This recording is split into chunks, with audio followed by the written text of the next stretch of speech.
And so Mayfield becomes only the second quarterback to have 3 wins to start the season with come from behind.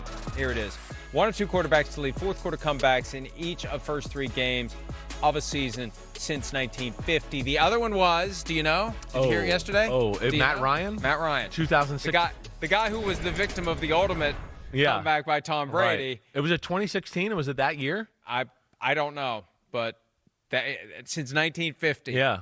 Baker Mayfield is only the second one. I believe it was 2016. I believe it was the year they won the Super Bowl and lost. It's one of the ingredients in being an MVP. And Baker Mayfield doing what he needed to do and getting that win. And he banged up his throwing hand. No big deal.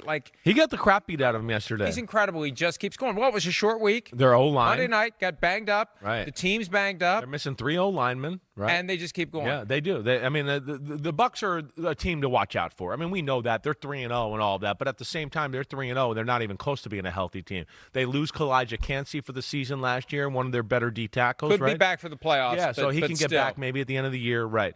Mike Evans is not 100%. Now going to be dealing with a hamstring. No, he's had 3 games he missed in 2019, 1 in 2021, and 3 in 2024 with hamstring issues. And he had that hamstring injury yesterday. And when you see him go into the tunnel and throw the helmet, definitely, he knows he's missing when time. you see him hold the top of the hamstring where it connects to the butt, right? I was talking about this with Devin McCourty last night. That's when you know it's bad, because that's the worst ones, right? Where the hamstring inserts right there underneath the glute, right?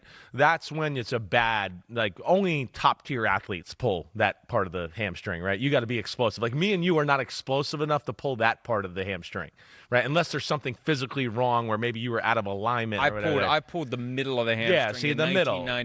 That slow white guy hamstring pull. That's me too. Don't worry, I'm there with you. All right, don't worry, I'm in the club.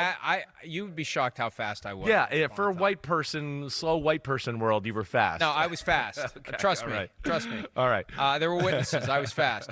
but yeah. I pulled it one day. Yeah. And then I was active then. And I say this all the time. The biggest challenge is giving it enough time. Because even when you think it's healed, you go back. Because, hey, I'm running. I'm fine. Everything's fine. Okay. But then you go to full speed. It's like, there it goes again. There. Yep. That's it. Yeah, I know. It is. It's brutal. And when he's got that history, Andy's 32. Right. These are realistic concerns for the Tampa Bay Buccaneers, but they may have Chris Godwin back this week, which is good because Emeka Egbuka is incredible. He is. And Chris Godwin coming back healthy, that's a boost. Tristan Wirfs may be back, their left tackle. So they need it because the Eagles are coming to town.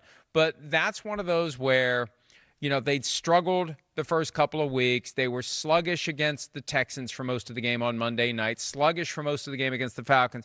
This is one where they had it in hand and they blew it. Yeah. And they were able to reach back in the bag and get it. And I don't know if it was the creamsicle uniforms that fueled them or whatever. The field looked really rough yesterday. There's been some college games there. Man, they've been ripping that thing up. USF played in the rain last weekend, I think. I think that's what ruined it. Well, but they pulled it off 29-27, and it's just Baker Mayfield MVP resume.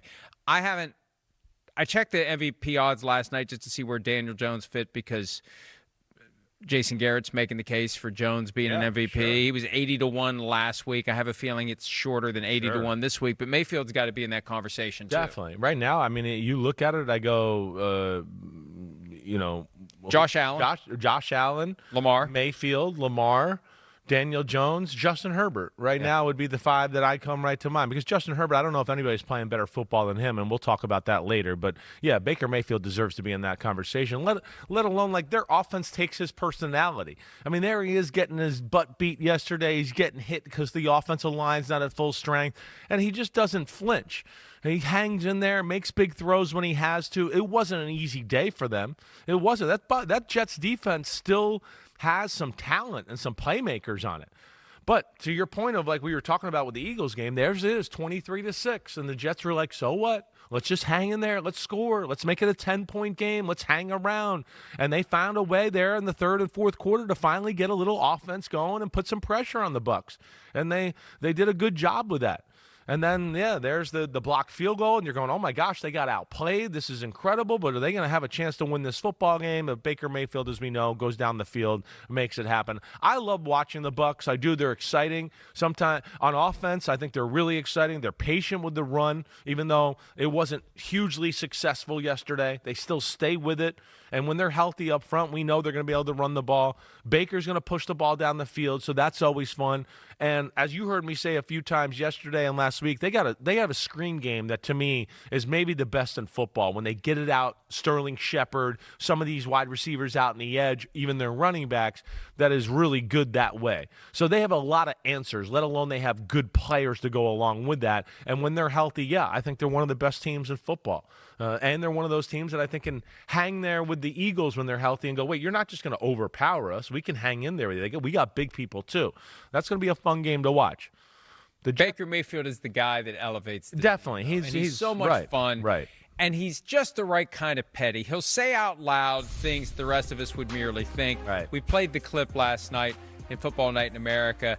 And I hadn't even thought of this. He's like, their D coordinator, he cut me in Carolina. It's like, Steve Wilks is there as the defensive coordinator of the Jets, and he was the interim head coach in 2022 when Baker Mayfield was released by the Panthers. But it's a little of that Michael Jordan revisionist history because he asked to be cut. Now, he asked to be cut after he had been dropped below P.J. Walker on the depth chart. I think he was arguably is worse than being cut, all due respect to P.J. Walker. Right. But still, the fact that he's carrying that around 3 years later and ready to play that card when they get the victory was awesome. And for Todd Bowles, who was fired by the Jets as the head coach at one point, and Todd Bowles with the best soundbite of the year that we can't play, because he said on that field goal, my reaction was, you've got to be effing shitting me. Well, that sounds like stuff we can play here. Like I said play it. Kind of I said show. Play it only if you don't We're bleep a football it. show, and that's the language used in football. As we're learning, maybe the just the general evolution of the willingness of people to realize real life is rated R. This is how they talk around football. This is how they talk everywhere. It's trickling out a little more and a little more. And for the mild-mannered Todd Bowles to do that in his press conference yesterday was awesome. They had that soundbite, and then Baker Mayfield during the game, 44 is the effing mic, right? Which was another great moment that you see on social media because it sounds like the center was probably saying something else, and he in the moment, of course, is heated and is under pressure. He wanted to make sure, no, I'm telling you, 44 is the effing mic. Now get over to it. But it was a good game. Hi, it's Mike Florio. Thanks for watching PFT on YouTube. Hit subscribe for the latest news and analysis from Pro Football Talk.